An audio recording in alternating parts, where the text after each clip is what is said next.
janë analizë e potencialit aktual të strukturës të policisë Kosovës dhe forcës sigurisë Kosovës. A ka Kosova nevojë që të ketë një gjandarmëri dhe një agjencion shtesë që do të ngarkonte buxhetin e Kosovës dhe do të arsyetonte investimin për këtë strukturë. Unë mendoj se realisht Kosova në momentin aktual kur po diskutojmë, nuk ka nevojë për një strukturë tillë, por ka nevojë të mbështet strukturat aktuale të policisë Kosovës, të cilat janë të afta dhe të përgatitura edhe për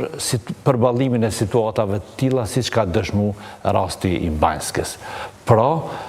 duhet që njësitë aktuale të mbështeten në aspektin material, të mbështeten edhe në aspektin logjistik për me përmbush këtë vakum i cili ndodhet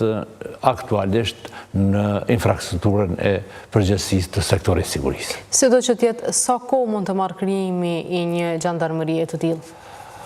Tani varet nga projekt, se na nuk dim,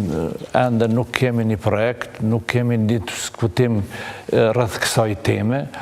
e cila është tepër kruciale dhe është vështirë me parashiku se si është mendu. Aktualisht ekzistojnë disa modele të strukturimit dhe dizajnimit të kësaj strukture. Kosova nuk mund të zgjedhë për faktin se disa shtete e kanë në kuadër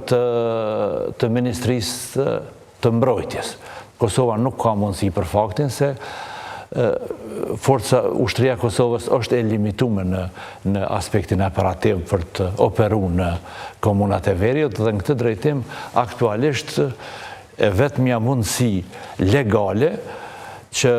të ketë një strukturë tillë është pranë Ministrisë të punëve të brendshme si agjencion i veçantë. Tani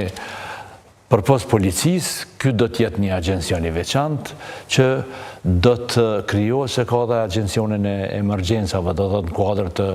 të policisë, në kuadër të Ministrisë Punëve të Brendshme do të krijohen 3 agjencionet të cilat do të ngarkojnë buxhetin e Kosovës për faktin se sipas disa paramasave dhe parallogarive